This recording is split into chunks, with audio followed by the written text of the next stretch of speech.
Assalamualaikum warahmatullahi wabarakatuh.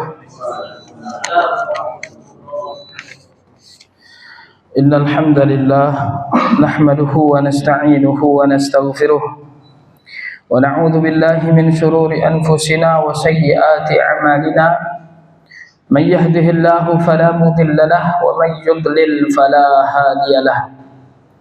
Ashhadu an la ilaha illallah wahdahu la syarika lahu wa asyhadu anna Muhammadan 'abduhu wa rasuluhu. Allahumma shalli 'ala Muhammad wa 'ala alihi wa ashabihi ajma'in, amma ba'd.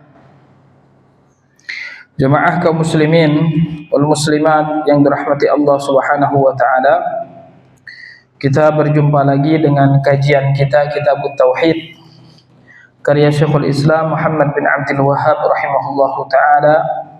Dan kita sudah masuk ke babu la yaqulu abdi wa amati.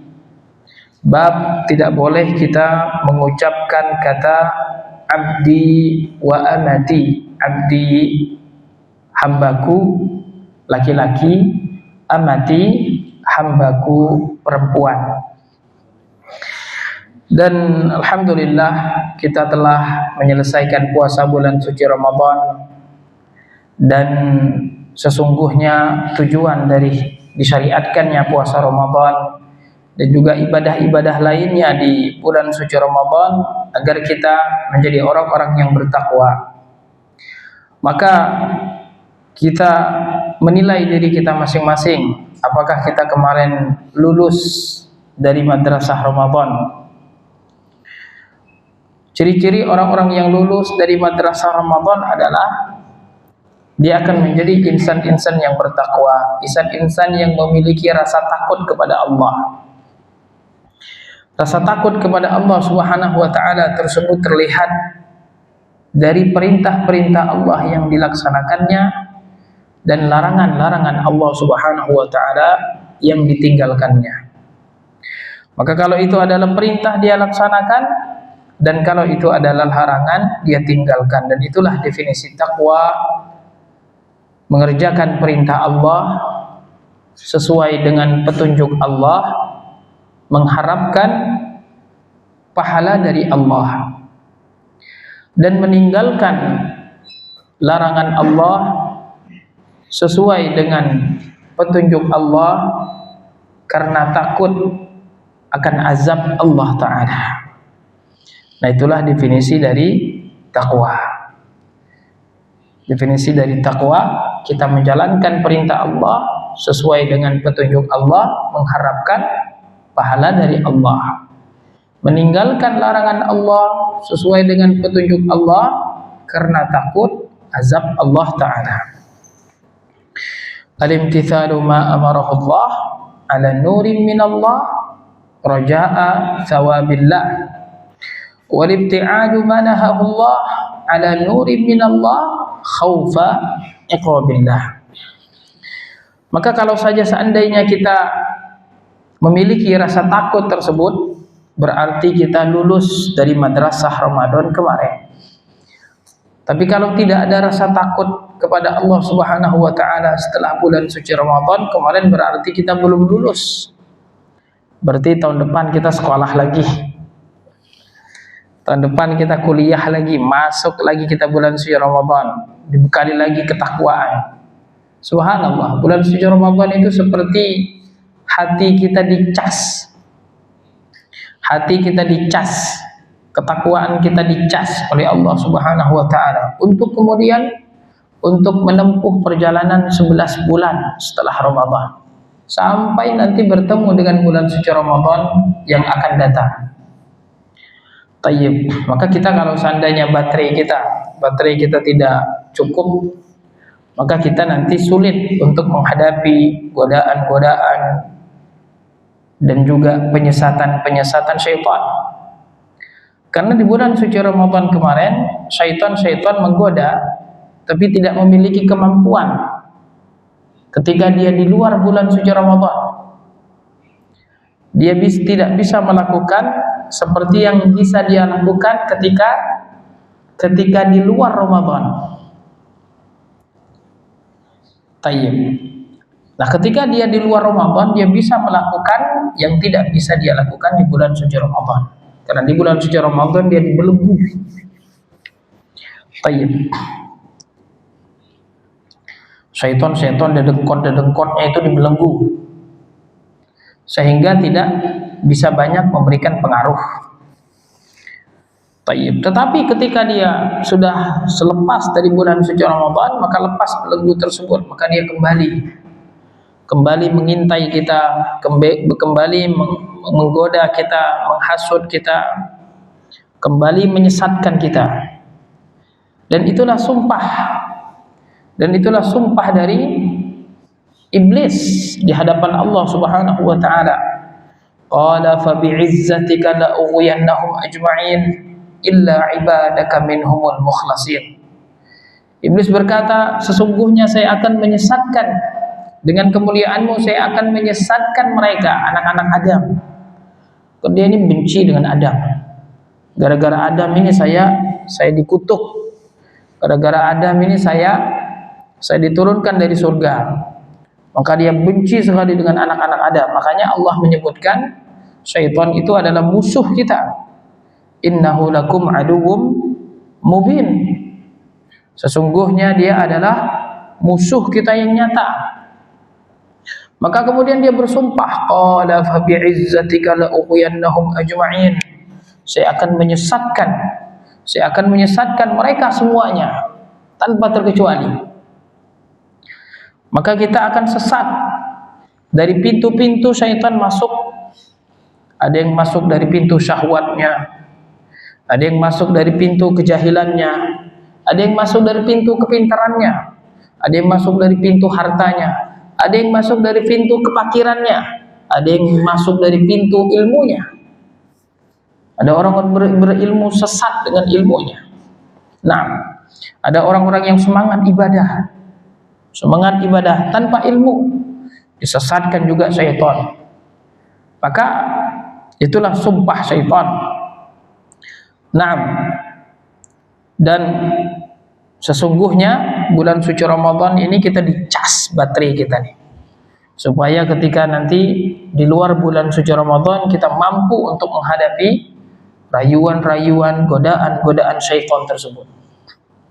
Nah, dan subhanallah, syaitan itu dia mampu paling adalah menggoda, menghasut dan membisikkan apa yang ada di dalam hati kita. Jadi hati kita dihasut, dibisikkan hati kita. Itu yang bisa dilakukan oleh syaitan iblis. Iblis tidak bisa kemudian memasukkan kita ke dalam neraka, mengangkat kita kemudian masukkan ke dalam neraka. Atau misalnya kita berada di rumah kemudian diangkat langsung kita pindah ke tempat maksiat. Atau kita berada mau sholat, tiba-tiba syaitan narik kita misalnya, kita lagi tarik akhirnya nggak bisa sholat misalnya.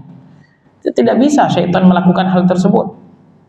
Yang bisa dilakukan oleh syaitan adalah yang menghasut kita, menggoda kita, membisikkan kita.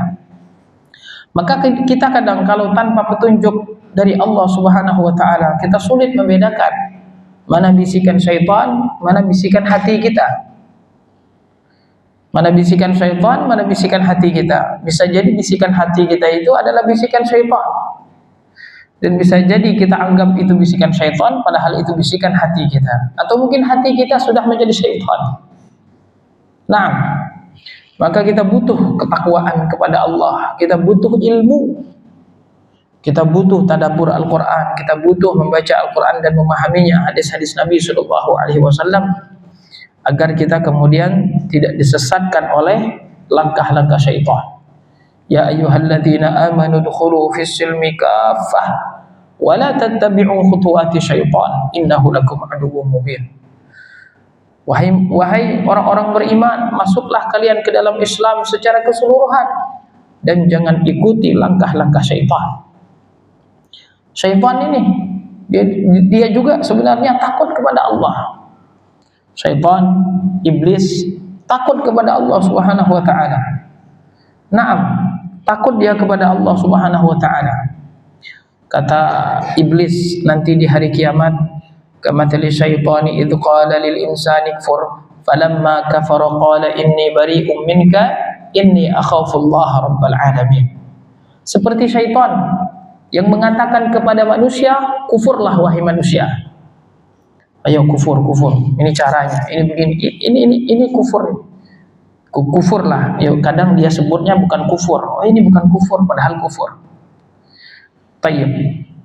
Kemudian setelah itu di akhirat dia mengatakan inni bari'um minka.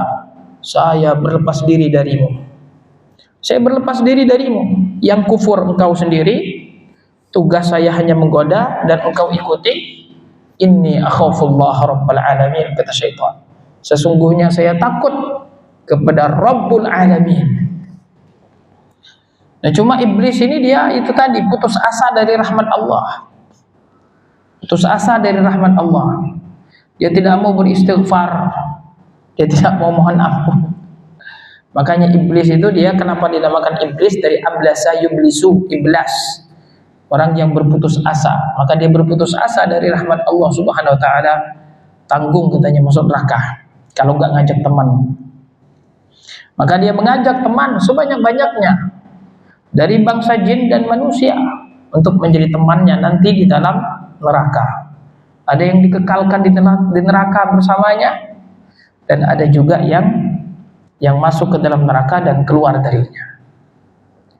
Nah, maka jemaah sekalian dirahmati Allah Subhanahu wa taala, mudah-mudahan Allah Subhanahu wa taala pertemukan kita lagi dengan bulan suci Ramadan yang akan datang. Amin ya rabbal alamin.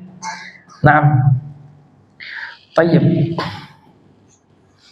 Dan salah satu mengecas baterai kita ini adalah mengecas baterai keimanan, ketakwaan kita ini adalah majelis-majelis ilmu. Majelis-majelis yang kita diingatkan dengan keimanan, ketakwaan. Majelis yang mengingatkan kepada kita kampung akhirat. Majelis yang mengingatkan kita kepada surga dan neraka.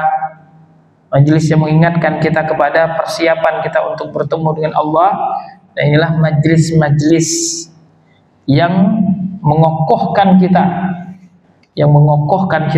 agar kita tetap istiqomah sampai bertemu dengan Allah Subhanahu wa taala. Karena kalau kita hadir di majelis kopi misalnya, majelis kopi ngopi ya, paling ceritanya gimana kerjaan, ada lagi majelis ini, majelis itu. Tapi kalau kita di majelis ilmu, kata Nabi Shallallahu Alaihi Wasallam, hadirnya saja kita di majelis ilmu, walaupun kita tidak paham, walaupun kita duduk ada niat lain, walaupun kita hanya nemenin teman saja yang hadir, santai. Yang penting hadir di majelis ilmu. Maka pertama sudah mendapatkan pahala, dan kemudian keutamaan hadir di majelis ilmu. Diberikan ketenangan. Gimana bapak-bapak tenang? Ya paling tidak nggak di rumah ya. Kalau di rumah kan pusing. Yang paling tenang. Anzalat alaihimus sakinah, unzilat alaihimus sakinah, wa ghasyiyatuhumur rahmah, diliputi rahmat. Dan malaikat yang melihat kita, kemudian mereka mengepakkan sayapnya, wallahu alam seperti apa. Tapi sahih, hadis sahih. Dan kemudian disebutkan Allah Subhanahu wa taala di sisinya. Kata Nabi sallallahu alaihi wasallam, ulaika qaumun la yashqa bihim jalisuhum. Mereka yang hadir di majelis ilmu ini adalah orang-orang yang duduk bersama mereka itu tidak akan merugi. Tidak ada ruginya ketika kita di majelis ilmu, walaupun kita misalnya udah ngantuk-ngantuk, yang penting hadir. Kalau bahasa orang itu yang penting dapat pahala. Nah, maka jemaah sekalian yang dirahmati Allah, salah satu usaha kita untuk istiqomah setelah Ramadan adalah kita hadir di majelis ilmu. Nah, sekarang kita melanjutkan bab yang terdapat di dalam kitab Tauhid. Babula yaqulu abdi wa amati. Bab tidaklah seseorang mengatakan abdi wa amati, hambaku laki-laki dan hambaku perempuan. Kata-kata ini jamaah sekalian yang dirahmati Allah berkaitan dengan syirkul lafzi, syirik yang terdapat pada lafaz dan ucapan, yang kadang kita tidak bermaksud menyekutukan Allah dengan lafaz tersebut, tidak bermaksud untuk menyekutukan Allah dalam lafaz tersebut, tapi karena lafaz ini mengandung makna musyarakah fir rububiyah wal ubudiyah, maka kemudian dilarang oleh Nabi Shallallahu Alaihi Wasallam. Maka kata abdi ini, abdun ini memang dia dalam bahasa Arab itu maknanya ya abdun, budak, hamba. Maka kita ini adalah Abdullah, adalah hamba Allah. Kita menghambakan diri kita kepada Allah. Nah, maka kalau kita gunakan untuk misalnya memanggil budak kita, di zaman dahulu kan budak itu memang betul-betul kita miliki. Budak itu adalah hasil dari peperangan melawan orang-orang kafir. Jadi kita melawan orang kafir, kemudian kita menang, harta mereka menjadi ghanimah bagi kita dan halal. Nanti 80%-nya dibagi kepada yang ikut perang, 20%-nya nanti dibagi menjadi khumus. Nah, orang-orang yang kemudian tertawan, orang-orang yang tertawan tersebut itu nanti kalau ditebus, misalnya ada keluarga yang menebusnya dengan uang, tentu nah, uang itu juga nanti untuk ghanimah. Kalau tidak ditebus, maka statusnya menjadi budak dia. Jadi budak itu syaratnya dia adalah dari orang kafir. Adapun orang Islam yang berperang sesama Islam, maka statusnya tidak menjadi budak, hartanya tidak menjadi ghanimah. Misalnya terjadi peperangan Jamal, terjadi peperangan Siffin, bahkan peperangan Nahrawan antara Ali dan kelompok Khawarij. Kelompok Khawarij yang memisahkan diri dari para sahabat dan kemudian membunuh salah satu dari para sahabat, kemudian diperangi oleh Ali bin Abi Thalib. Nah, Ali ketika memerangi mereka bukanlah seperti memerangi orang-orang kafir. Maka dari itu harta mereka tidak menjadi ghanimah. Dan yang kalah kemudian tidak menjadi budak karena memang statusnya masih muslim. Tapi kalau kita misalnya perang seperti dulu kita melawan Belanda misalnya, dulu kita melawan Jepang misalnya, atau nanti melawan apalagi Amerika atau melawan Iran misalnya. Baik.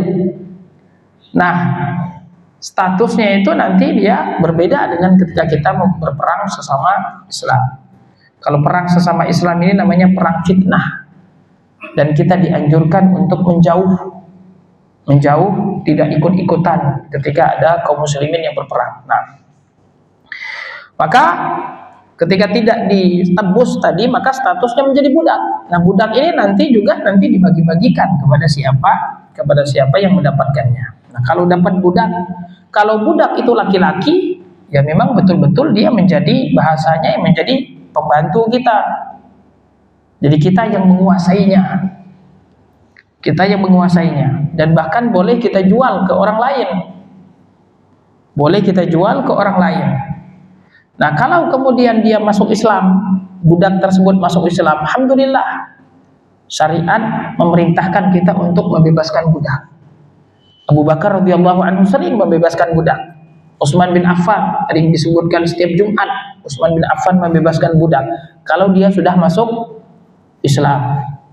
Dan juga kalau dia sudah masuk Islam, dia boleh meminta kepada tuannya untuk bebas. Namanya mukatab.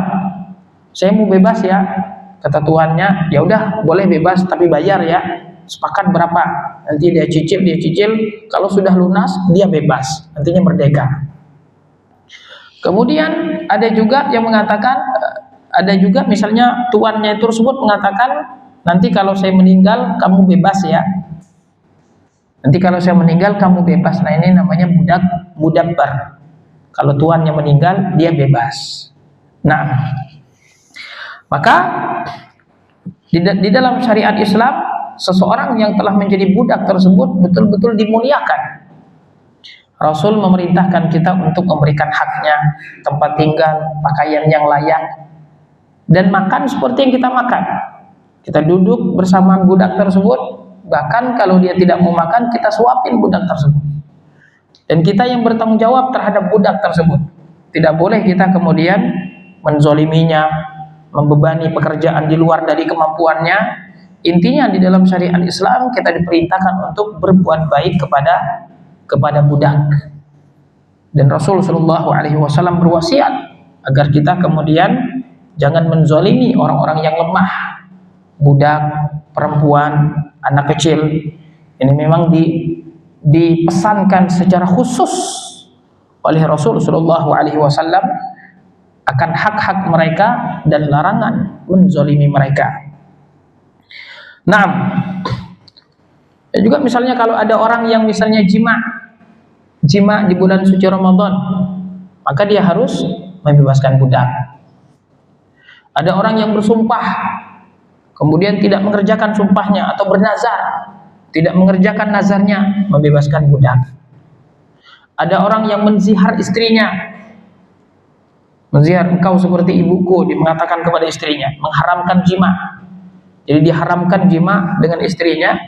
Nanti ketika dia ingin kembali menjima istrinya, dia harus membebaskan budak. Nah, jadi subhanallah, justru Islamlah yang kemudian menghapus perbudakan di Jazirah Arab, tapi dengan cara yang terhormat, tidak menzolimi orang yang punya budak, ya karena dia punya hak, udah perang susah-susah, masa lepas begitu saja. Dan juga menghormati, menghargai serta memberikan budak haknya budak tersebut. Nah, maka di sini seseorang yang memiliki budak, maka dia tidak boleh memanggil budaknya tersebut dengan panggilan abdi, nggak boleh. Abdi kalau yang perempuan, amati, tidak boleh. Tapi kalau menyebutkan orang ketiga, ini budaknya si fulan misalnya, ini budaknya si Pak Ahmad, budaknya Pak Ali, itu boleh. Tapi kalau memanggil, wahai budak, wahai hambaku, abdi, ta'al, tolong belikan ini misalnya, itu tidak boleh, terlarang. Kenapa? Karena pada kata abdi tadi, hambaku, ini terdapat makna musyarakah fir rububiyyati wal ubudiyah. Nah, seakan-akan kita memiliki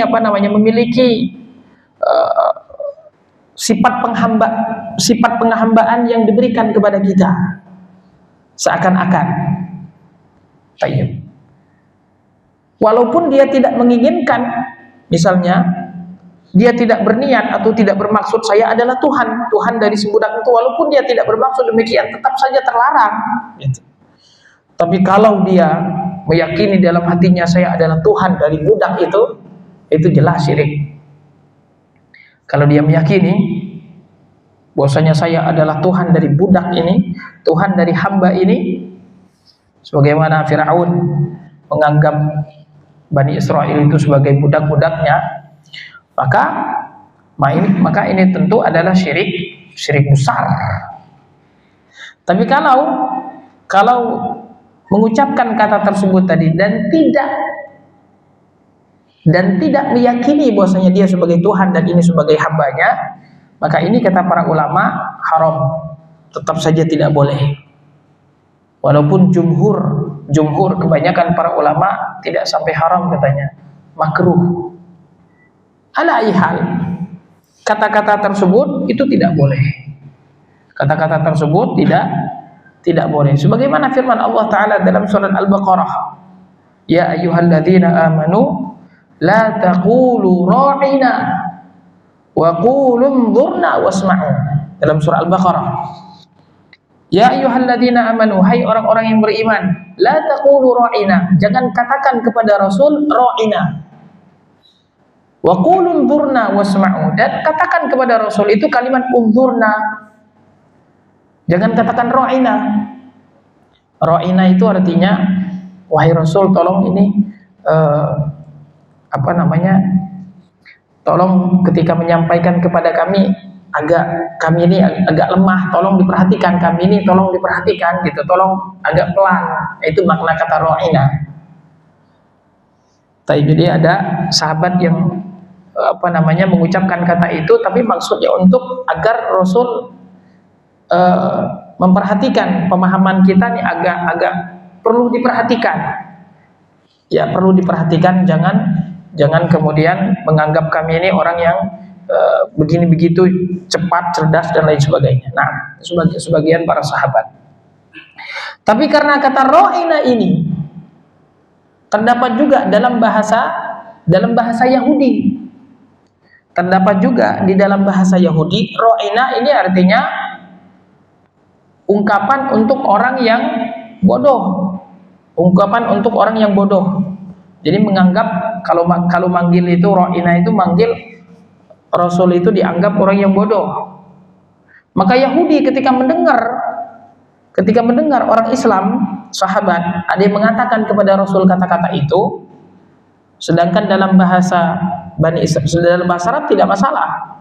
Tapi kalau dalam bahasa Bani Israel, bahasa Ibrani, ini justru adalah celaan terhadap Rasul. Maka mereka senang kesempatan. Kita mencela Rasul dulu sembunyi-sembunyi, mencela Muhammad dulu sembunyi-sembunyi. Nah, sekarang bisa kita mencela Muhammad secara nyata, karena dia tidak tahu makna dari kata ra'ina. Maka ada salah seorang sahabat yang paham. Keadaan tersebut. Tayyib. Maka kemudian wallahu alam yang mana yang duluan, akhirnya kemudian turun ayat yang melarang kaum muslimin untuk mengucapkan kata-kata tersebut.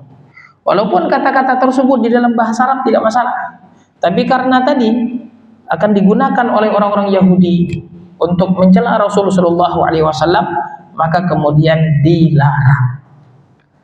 Tayyib. Jadi ada lapas-lapas jamaah sekalian dirahmati Allah.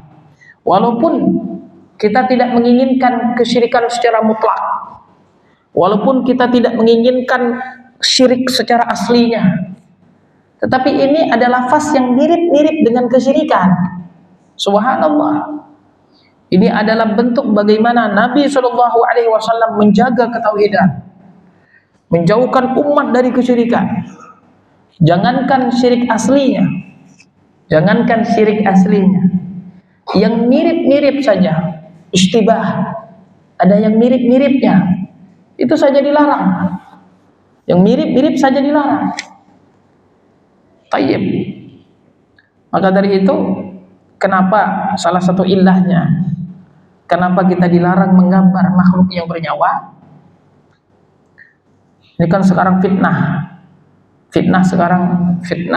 gambar ini, na'udzubillah, sangat besar sekali sekarang di zaman sekarang. Fitnah gambar. Bahkan kadang ada foto orang asli saja, nanti memakai program AI, itu bisa menjadi kartun, bisa menjadi seakan-akan dia adalah lukisan. Ini subhanallah. Foto yang awalnya ini sebagian para ulama tadi membolehkan, sebagian ulama juga ada yang mengharamkan. Masih ada ulama yang mengharamkan foto. Tayyib. Dulu salah satu dari guru kita juga ada yang tidak mau difoto. Tayyib. Dan menganggap itu termasuk taswir.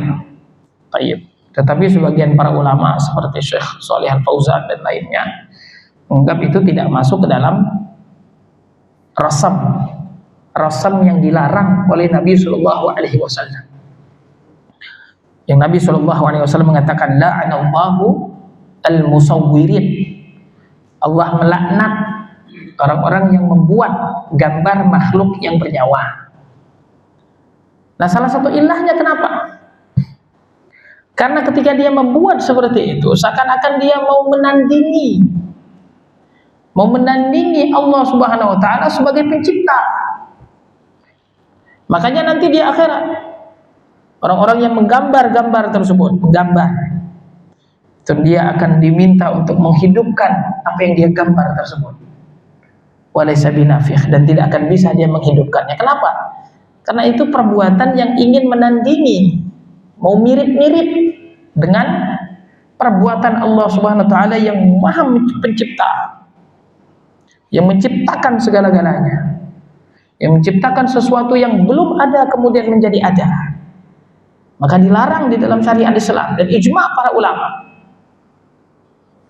Yang sifatnya lukisan atau kemudian pahat makhluk yang berjawa, itu sepakat para ulama, tidak ada perbedaan, tidak ada perbedaan akan keharaman tersebut. Tayyib. Dan itu salah satu ilahnya apa? Itu tadi, agar tidak ada kemudian yang mau menandingi sifat Allah Subhanahu wa taala sebagai Maha Pencipta satu-satunya.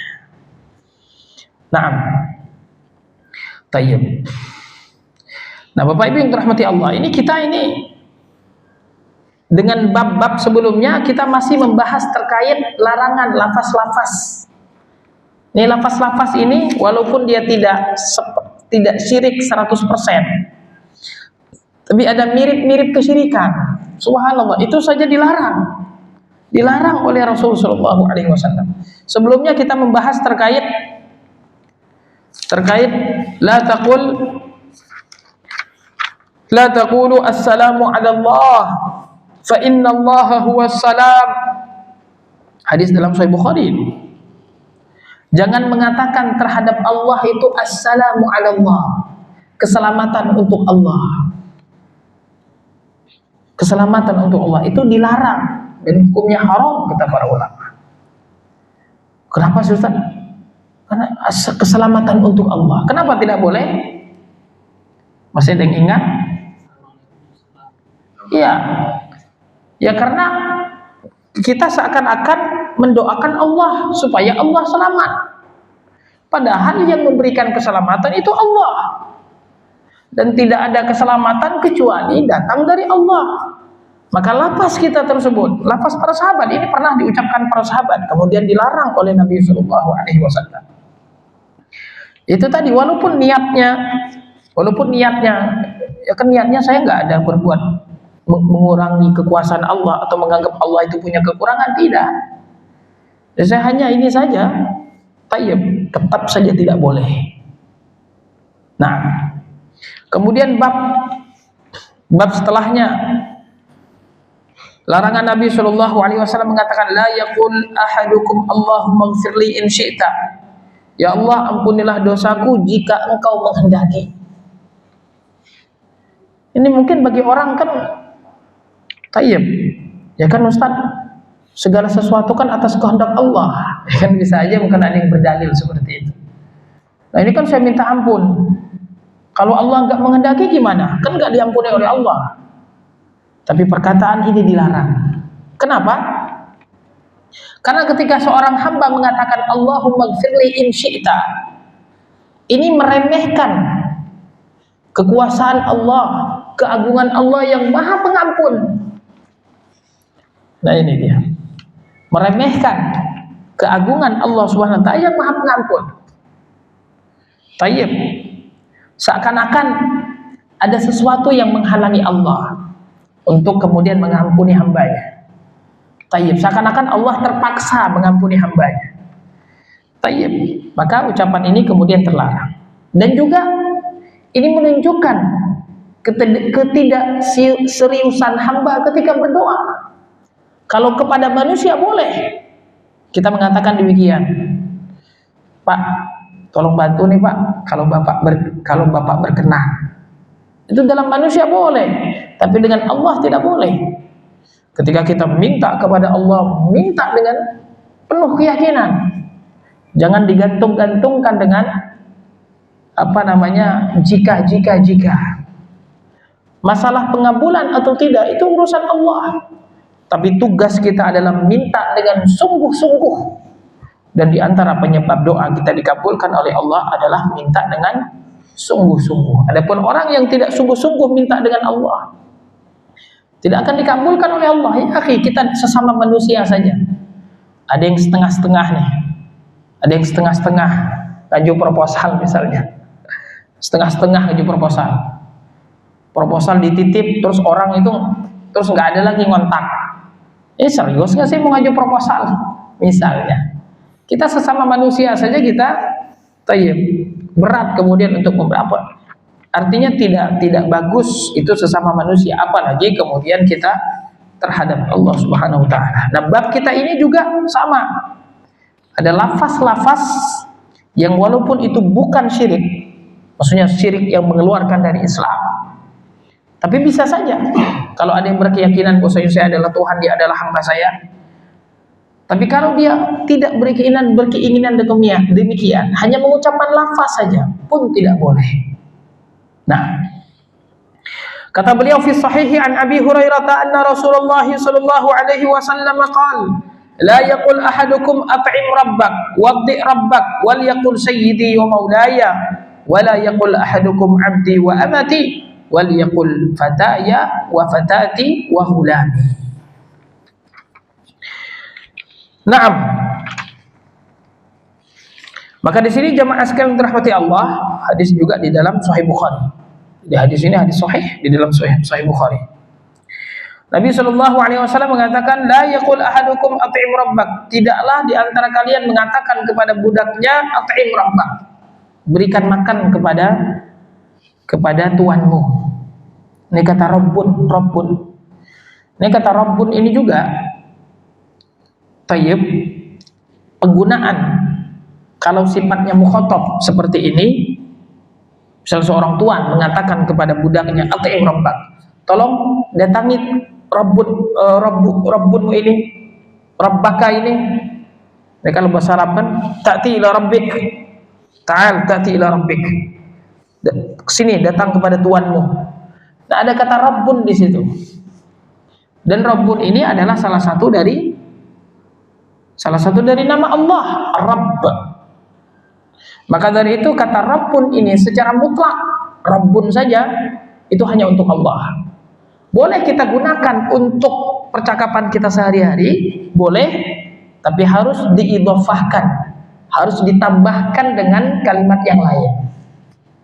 Misalnya kita mengatakan, man rabbu hadzal bait? Siapa pemilik rumah ini? Tayyib. Nah, itu boleh. Karena memang Rabbun itu maknanya pemilik, pengatur, dan juga pencipta, kata Rabbun tersebut. Tapi kalau kita katakan secara mutlak Rabbun, man Rabbun, nah itu tidak boleh kita maknai kecuali hanya untuk Allah. Kita gunakan untuk percakapan sehari-hari boleh, tapi harus diidhofahkan, ditambahkan ke kalimat yang lain. Tayyib. Nah, kalau kita sudah idhofahkan, kita tambahkan ke kalimat yang lain. Tapi kalau untuk kalimat panggilan tidak boleh seperti ini. Misalnya, ta'al ila rabbik, at'im rabbak, waddi rabbak. Waddi itu ambil air wudhu untuk tuan, wudhukan tuanmu, berikan makan kepada tuanmu. Maka ini juga tidak boleh. Tayyib. Karena itu tadi, karena ada musyarakah dari sisi makna rububiyah dan uluhiyah. Wal yaqul sayyidi wa maulaya. Ya. Tetapi tayyib, katakan kalimat yang lain, ada lafaz yang lain yang bisa digunakan. Ya. Ada lafaz lain yang bisa digunakan. Apa? Tayyib, sayyid. Idhab ila sayyidik. Ana sayyiduka ya akhi. Itu boleh. Tayyib. Maulaya, maulaka. Tapi kalau Rabbun tidak. Wala yaqul ahadukum 'abdi wa amati. Nah, ini berkenaan dengan hadis kita. Dan jangan juga seseorang mengatakan hambaku laki-laki dan hambaku perempuan, tapi katakan fataya wa fatati. Tayyib, fataya wa fatati. Fata ini juga sama maknanya, pembantuku laki-laki dan pembantuku perempuan. Atau gulami, sama juga, pembantu laki-laki, pembantu perempuan, jariyati. Jadi ada lafaz-lafaz lain yang bisa digunakan sebagai pengganti dari kata Rabbun, sebagai pengganti dari kata Abdun. Seperti itu. Dan ini adalah arahan dari Nabi kita Shallallahu Alaihi Wasallam. Dan tujuan ini semua adalah agar kita menjauh dari segala macam bentuk kesyirikan, walau hanya sekedar lafaz. Sekedar lafaz. Ini bagaimana Nabi kita Shallallahu Alaihi Wasallam dulu menjaga ketauhidan dari umat ini. Maka dari itu ada salah seorang sahabat mengatakan, Masya Allah wa syi'ta. Ada sahabat yang mengatakan, Masya Allah wa syi'ta. Sesuai dengan kehendak Allah dan kehendak Anda, wahai Nabi. Rasul marah. Apa kata Rasul? Aja'altani lillahi nidda. Apakah engkau menjadikan saya itu sekutu bagi Allah ketika engkau mengatakan terserah kehendak Allah dan kehendak Anda? Seakan-akan kehendak Allah ini sama dengan kehendak Nabi Muhammad. Rasul marah. Tidak boleh mengatakan itu. Katakan Masya Allah wahdah, sesuai dengan kehendak Allah semata. Masya Allah kan, wa ma lam yasha' lam yakun. Apa yang dikehendaki oleh Allah pasti akan terjadi, dan yang tidak dikehendaki oleh Allah pasti tidak akan terjadi. Walaupun tadi mungkin yang mengatakan kepada Rasul, enggak, maksud saya adalah tidak bermaksud menyamakan Allah dengan Anda, enggak. Tapi tetap saja ucapan itu dilarang oleh Nabi Shallallahu Alaihi Wasallam ta'adduban, sebagai adab. Dan juga para ulama menyebutkan kenapa Rasul melarang kata-kata seperti ini, sebagai adab kita terhadap Allah Subhanahu wa ta'ala. Adab sahih. Dalam Islam ini kita terkait Allah Subhanahu wa ta'ala, kita wajib kita agungkan. Kata Allah, sabbihis marabbikal a'la, sucikan nama Rabbmu yang agung. Maka tidak boleh kita kemudian merendahkan nama Allah. Makanya tidak boleh kemudian kita membawa Al-Quran ke dalam WC. Tayyib. Tidak boleh kita kemudian ada tulisan Allah kemudian tergeletak, kita biarkan saja. Tayyib. Nah, ini sesuatu yang terlarang. Tayyib. Dan juga dalam ayat lain, wa may yu'azzim sya'airallahi fa innaha min taqwal qulub. Barang siapa yang mengagungkan syiar-syiar Allah, sungguh itu adalah ketakwaan hati. Masjid ini adalah syiar Allah yang harus kita jaga. Tidak boleh kita teriak-teriak di masjid. Ada orang misalnya bertengkar di masjid, jangan. Kalau bertengkar di luar. Tidak boleh jual beli di masjid.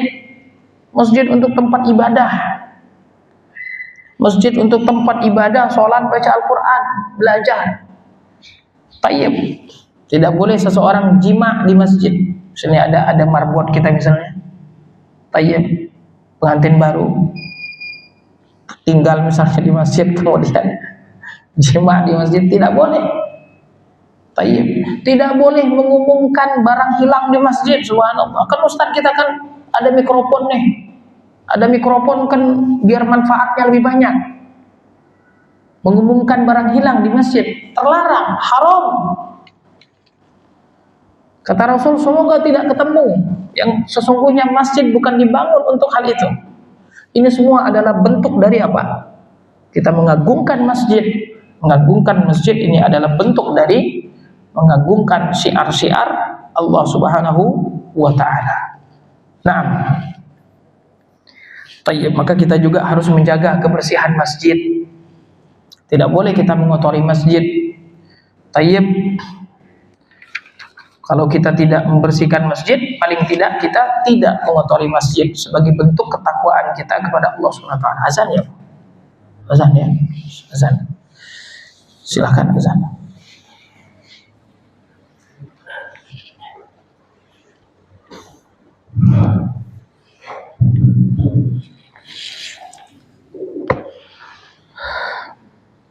Allahu Akbar, Allahu Akbar, Allahu Akbar, Allahu Akbar.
Ya.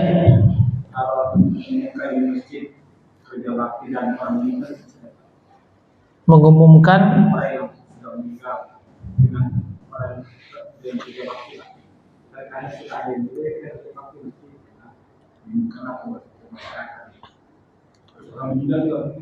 meninggal ya. Bismillah. Dulu guru kita Syekh Abu Bakar Mahir waktu di Mesir itu, beliau itu salah satu dari murid senior dari Syekh Mukbil di Mesir. Maka mengumumkan orang meninggal di masjid itu termasuk sesuatu yang dilarang. Mengumumkan meninggal di masjid itu sesuatu yang terlarang. Tayyib. Karena memang masjid bukan dibangun untuk hal-hal itu. Jadi masjid itu memang harus betul-betul diperuntukkan untuk sebagaimana ada di dalam syariat Islam. Tayyib. Ya kita mungkin berpikirnya kan lebih mudah Ustaz, lebih mudah, lebih ini dan lain sebagainya. Tayyib.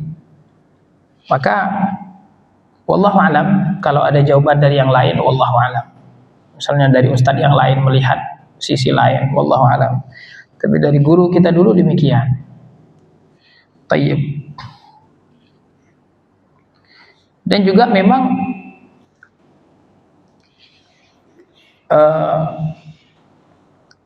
kadang hal tersebut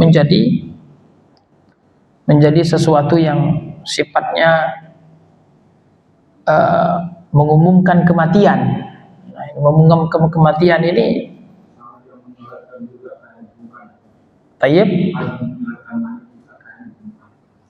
Kalau menyolatkan mayit, ayo sholat misalnya, mengajak untuk sholat gitu ya. Kalau mengajak untuk sholat sih, ya kalau misalnya di Masjidil Haram, di Masjid Nabawi, itu biasanya dia hanya as-salatu 'alal mauta biasanya. Jadi ngasih tahu biasa setelah sholat fardu tuh. Setelah sholat fardu. Setelah sholat fardu, jadi biar orang nggak kaget. Kan Masjid Nabawi, Masjid Haram itu kan ramai orang, jadi dikasih tahu dari jauh. As-salatu 'alal mauta rahimakumullah. Kalau laki-laki as-salatu 'alal mayyit, as-salatu 'alal maitati. As-salatu 'alal mauta wal atfal, anak-anak kecil. Jadi dia hanya ngasih tahu itu aja. Hanya ngasih tahu itu aja. Bahwasanya kita mau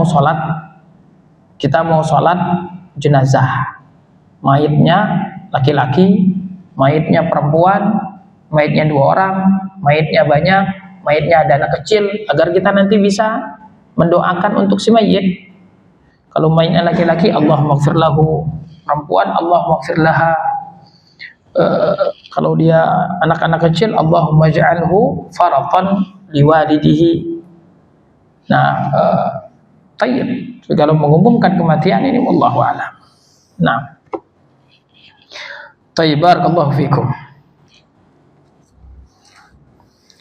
Itu tadi, kita termasuk hal yang terlarang adalah mengumumkan kematian. Ini juga kita jangan sampai kemudian berlebih-lebihan, khawatir nanti masuk ke dalam makna na'yun. Na'yun itu adalah mengumumkan kematian dan kemudian membesar-besarkannya.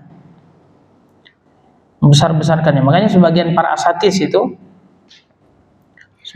asatis dia tidak mau kemudian seperti misalnya Ustadz Badru tidak mau membuat misalnya seperti kayak ucapan meninggal kemudian di-share dan lain sebagainya, karena khawatir itu termasuk na'yun.